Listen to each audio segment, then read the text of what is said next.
Anonymous message to Jamaicans.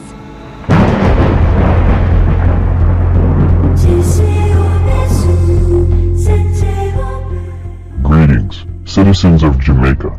This is a message to you from Anonymous. Firstly, congratulations are in order for your 60th year of independence.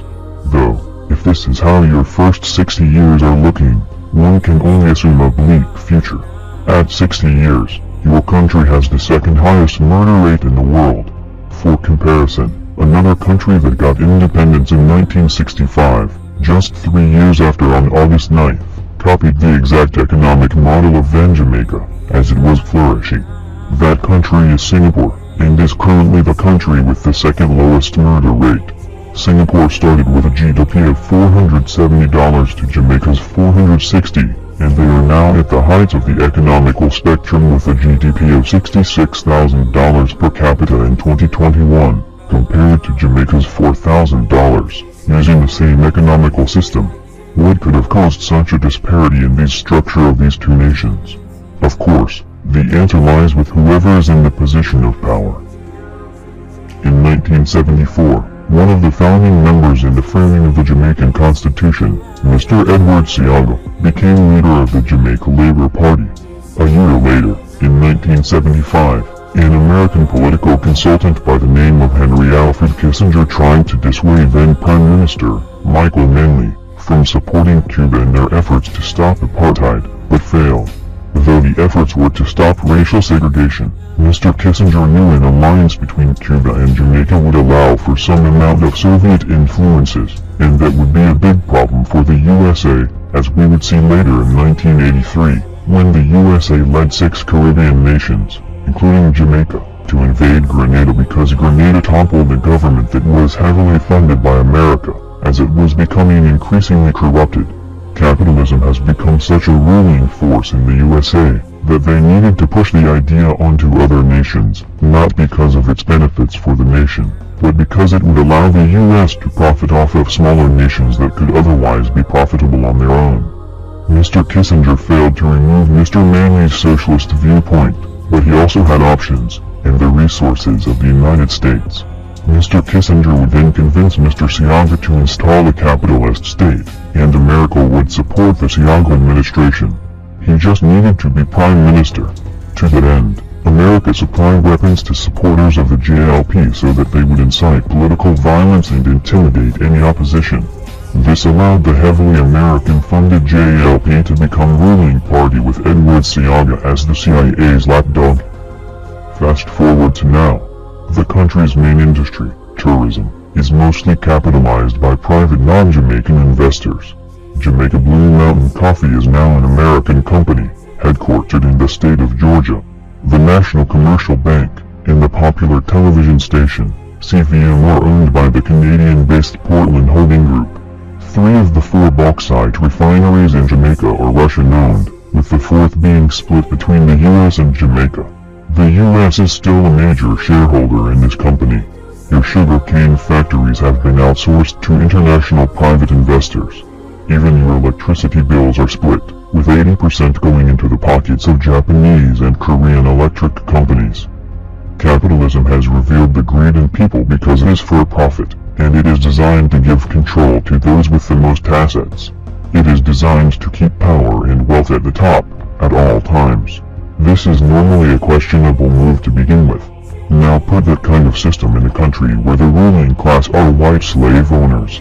You get a system like yours, Jamaica, where the government and the bourgeoisie are easily intertwined, and actions claimed to be made in national interest are really made for benefits of those on top, the previously ruling white class who are now living off the fat of their slavery wealth.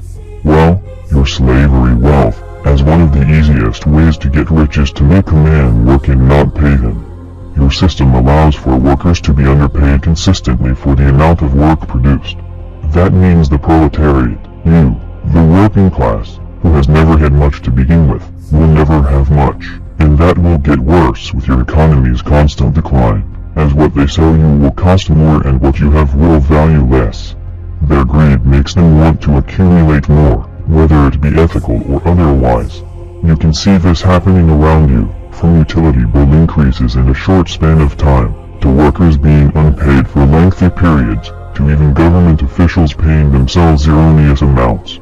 Your health minister sees your struggles, and your problems with family planning and overpopulation, and decides that what you need is more babies. The government wants you to spend more, to save less, to never accumulate wealth, and always sending it up to them at the top, because your government responds only to the wishes of ruling class. And as they are the ones who control the country, your government is powerless against them. Soon you will see Adam Stewart attempt to integrate himself into the government.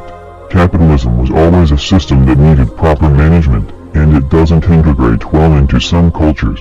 Its introduction to your shores only give rise to corruption, crime, depletion of resources, and the hoarding of infrastructure. Your country's intelligence will continue to drop, because even the best of education are reserved for the bourgeoisie, where everyone else just gets leftovers. Only one politician has ever been convicted of a crime, although the same crime now will get you paid and a resignation letter. And as the lifestyle of the bourgeoisie become more expensive, they will need to find more ways to extract wealth from your land, from you. They will even find a way to monetize you, the labor force, if they haven't already. You've noticed all the call centers, haven't you? They are even being placed in front of schools, on purpose, and it will be done in the name of opportunities. Capitalism is being used to hide modern-day slavery. Your labor is being used to fatten the pockets of the already wealthy at a mere fraction of its real value, while your contributions and taxes fund policies that are made in the best interest of the upper class. Your existence is merely a means to fund their lifestyle. Their greed will not let them stop, and their control and power in government, law enforcement and media allows them to evade accountability. Which leads well into the second point. We caught wind of the situation concerning the disappearance of Ms. Donna Lee Donaldson. We decided to do our own investigations independent from the lapdogs of corruption, and it turns out we were right to have our reservations, as the narrative being shown to the public is anything but the truth. The truth is that Ms. Donna Lee Donaldson was murdered by District Constable Kathy Ann Smith. She used her power, status and connections to destroy evidence tying her to the crime.